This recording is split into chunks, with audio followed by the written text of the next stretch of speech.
كلهم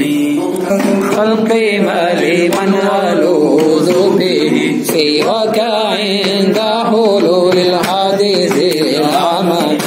ولن يضيق رسول الله جاءك به ذا الكريم تحلى باسم المنتقم فإن من جودك الدنيا وضارتها من علومك علم اللوح والقلم تركت لا تقنط من جنة عظمت إن الكبائر في القرآن كالأمل لعل رحمة ربي حين يقسمها تأتي على حسب العصيان في القسم مولاي صل وسلم دائما أبدا على حبيبك غير الخلق كلهم إن من جودك الدنيا وضرتها ومن علومك علم اللوح والقلم مولاي صل وسلم دائما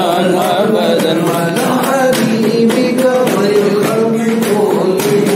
يا ربي واجعل رجائي خير منعكس عليك وعن حسابي غير منفرد والقرب عبدك في دارين إن له صبرا متى تدعو الأهوال إلى الهدي وتلق بصلاة منك دائمة على النبي وعن عمر وعن علي وعن عثمان ذي الكرم والآل الصحب ثم التابعين فهم أهل التقى والنقى والحلم والكرم المصطفى بلغ مقاصدنا واغفر لنا المصطفى بلغ مقاصدنا ربي المصطفى بلغ مقاصدنا واغفر لنا ما مضى واسع الكرم لكل المسلمين بما يكون في المسجد الأقصى وفي الحرم آمين يا رب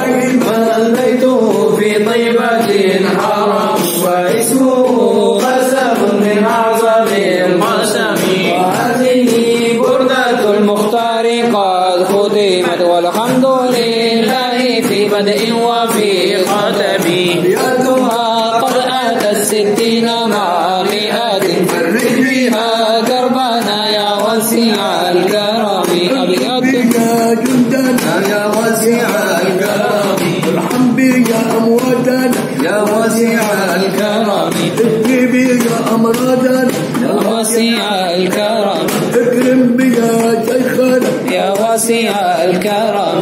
جامي يا أرزاقنا يا واسع الكرم